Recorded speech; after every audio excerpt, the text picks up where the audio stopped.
Hey there, everybody. Welcome back to 5 Questions With.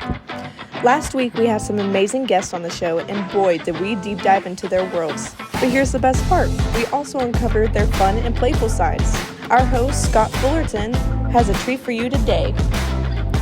You see, 5 Questions isn't just about serious stuff. We like to keep it light and quirky, too. We ask questions that let our guests show their wonderfully unique and playful sides. Imagine this. What would they do if they woke up as a squirrel one day? Or what's their favorite ice cream flavor that describes their personality? It's all about bringing out their hidden quirks and having a blast along the way. We believe that even the most successful and accomplished individuals have a fun side, and we're here to celebrate that. So get ready to witness the fun and playful side of our extraordinary guests. You'll laugh, you'll smile, and you might just discover a thing or two about them that you never knew. So sit back, grab a drink, and get ready for the show.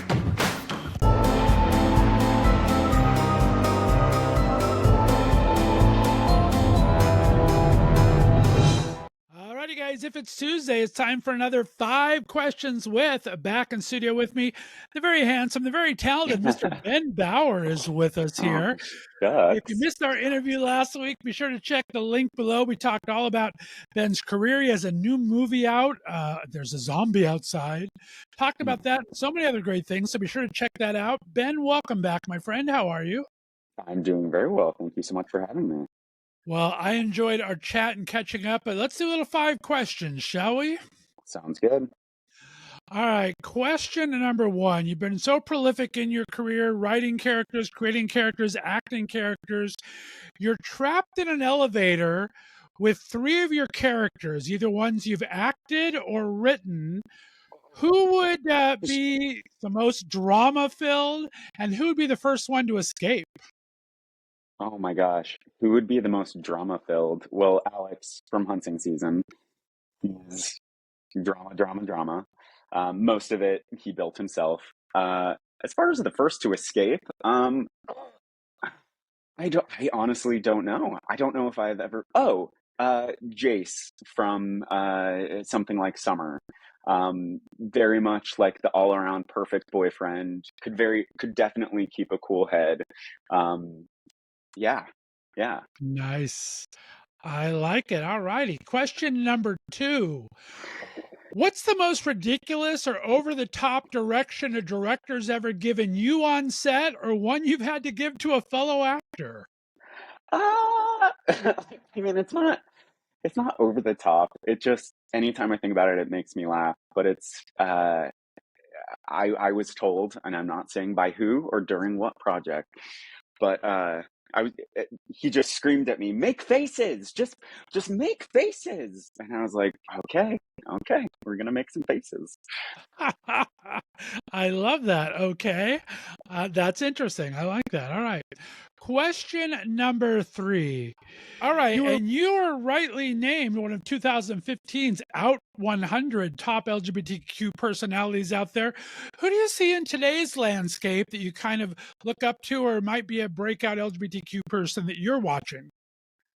You know, the first person who comes to mind, and he's not really a breakout. He's kind of already there, but I definitely don't think he has not reached like his max yet. Like he can go places. Johnny Sibley, who was in my short film Something New. You know, he did Hacks, he did Pose. I am just constantly in awe of him, and I just can't wait to see what he does next. That is a good choice. I loved his acting. He's done some hosting duties. He's a lot of fun with podcasting and everything. I tried to get him on my show, and I have not been able to do it yet, but he is quite impressive. So keep trying. He's great. He's great. Amazing. All right, question number 4, Ben. When you're on stage next to receive your Academy Award, which you so rightly deserve, who would you be thanking in your acceptance speech? Oh God. I mean, I know it's cheesy, but I'm first and foremost thanking my mom. She has always been so incredibly supportive, even to the fact of like, you know, giving me a not insubstantial amount of money to make There's a Zombie Outside. So that really meant a lot. And then also, of course, Craig, who we've been together for 13 years, and he has been by my side supporting me through every win and every bump in the road. So those are definitely the first two I'm thinking. I love that. Well said. And we talked about there's a zombie outside. So if a real zombie apocalypse did break out, what would be your survival plan and what three items would you have to save from your home? No, no. I'm not gonna lie. I think about this way too much. Um, I do not have a good plan. The fact is, we live in New York City, and every zombie apocalypse movie you see, the cities are decimated very Right. quickly. Um, Luckily, Craig and I do have a car that is parked at a garage not too far away. So as soon as things start looking dicey, we are getting in that car and driving to an undisclosed location. I'm not telling the internet where that is. Exactly. Um, but yeah, so that's my initial plan, is to just get out of the city. And as far as like three things from my home, like What three I sentimental things would you have to try to take with you? I the thing is, I am not super sentimental when it comes to stuff. That could Um, be a good thing. I like that. like I when I lived in LA, I had like 14 different apartments over the span of 7 years. So I learned to let go of things real fast. Um, I guess I would think more practical. Like, I'm grabbing food, I'm grabbing wine, and I guess a wine opener is what I'm.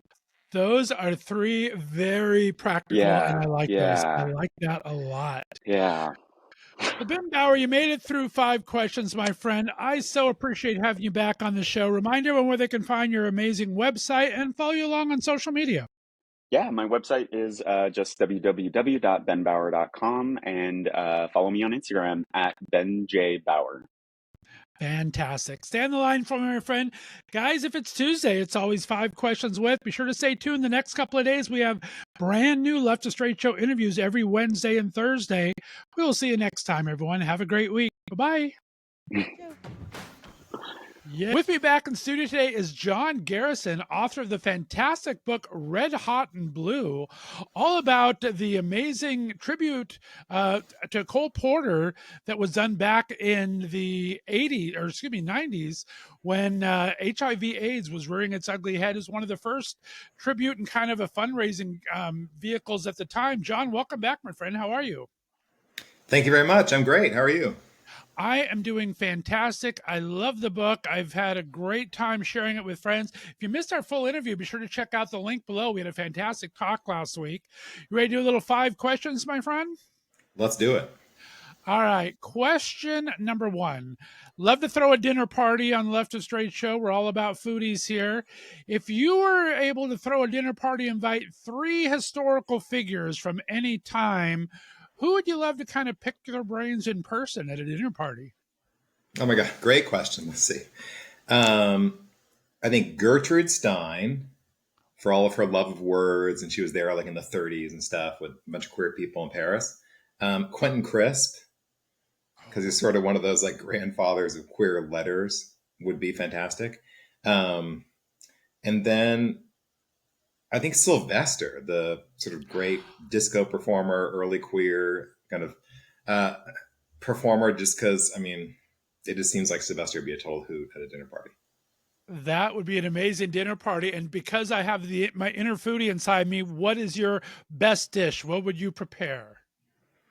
Oh my gosh. Well, I don't, at home right now, we're making a lot of like pan dish, like single dish things with like, I don't know, feta and roasted vegetables and things like that. So I think something kind of simple like that, that shows that you can kind of cook simple, but still have it with tons of Nice. flavor. I like that. Very good. All right, question number 2. As we said, Red Hot plus Blue kind of takes apart in the 90s. AIDS is still going strong. We're still learning about it. We don't know everything about it. What's one thing about the HIV crisis that maybe gets overlooked that you found during the research for this book?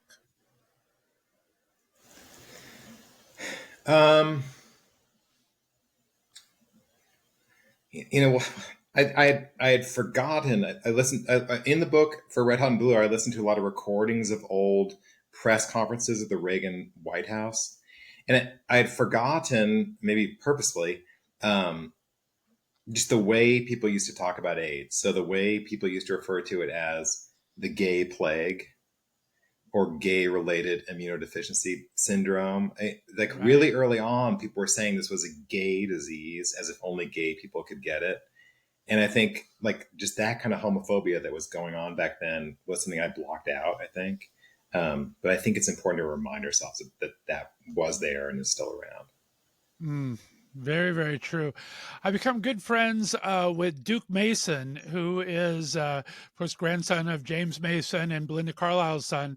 And he was actually talking with Patty Reagan about trying to get AIDS into the Reagan Library because it was such an overlooked thing and just totally dismissed during his time. And that's been an interesting conversation to have with him. But you're right. That was a very strange time politically, and the administration just swept under the rug and ignored or just totally put onto the gay community. So yeah, totally.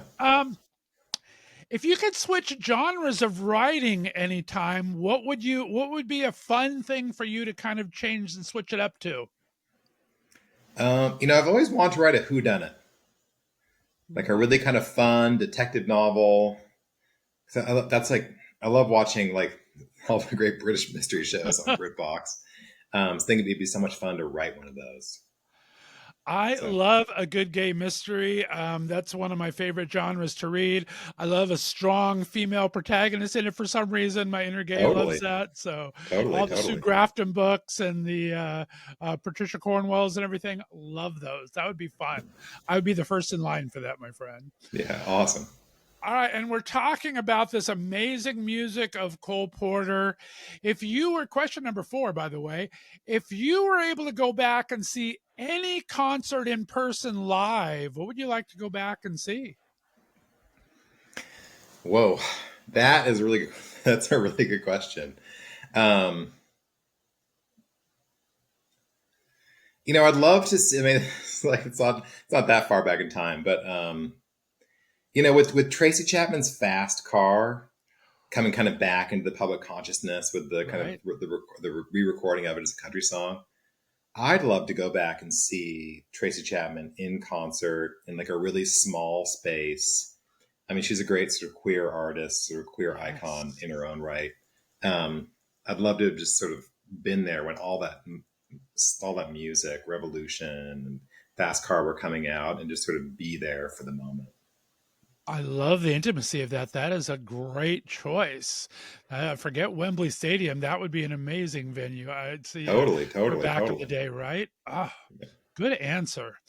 And question number 5, John, speaking of history and historic places, if you were able to go back and visit any historic site that you haven't seen yet, what historic site would you like to see, and what is that significance to you at this time? Let's see. Great question. I think I would have loved to have gone. I'd love to go back and see a play at the Old Globe Theatre, the original Shakespeare's Theatre in London. It burned down in Shakespeare's lifetime, and it's now recreated. But it was packed full of people, and probably really gross in real life because people didn't shower back then and whatever. But it'd be so thrilling to be in that original space and see people for the first time witnessing Hamlet or As You Like It or Mr. Right Dream or something, just to feel the vibe of what was it to be hearing a Shakespeare play for the first time at the Globe would just be mind blowing for me. Love these answers. John Garrison, you made it through 5 questions, my friend. Remind everyone where they can find this fantastic book, Red. I keep saying the wrong name. I don't know why I keep going Red, White, and Blue. Well, sure to let everyone know where you can find this fantastic book, Red Hot and Blue, and where they can find your website. Yeah, we agree. Yeah. I mean, the title's like a pun on Americanness and jazz and stuff, so it makes sense. Yeah, Red Hot and Blue. You can find it at any bookseller, Amazon, Barnes and Noble, Bookshop.org. You can go to an independent bookstore, which is a great idea, and buy the book. Or you can visit my website to find out more about my writing, www.john-garrison.com. Fantastic. Stay on the line for me, John. Guys, we'll have another 5 questions soon, because if it's Tuesday, it's always 5 questions with. Stay tuned for 2 brand new Left of Straight Show interviews on Wednesday and Thursday. We'll see you next time, and have a great week. Bye-bye. Thank you for listening to our bonus podcast, 5 Questions With. Be sure to look for us every Tuesday as we bring back some of your favorite guests from the previous week's interviews and some special best of 5 questions guests as well. If you haven't subscribed yet or hit the like button, tap those buttons now to help other people find Left of Straight podcasts. We appreciate you for listening and look for our interviews with your favorite LGBTQ and straight allies from entertainment, foodies, music, books, and advocacy. We'll see you next week, because if it's Tuesday, it's time for 5 Questions With.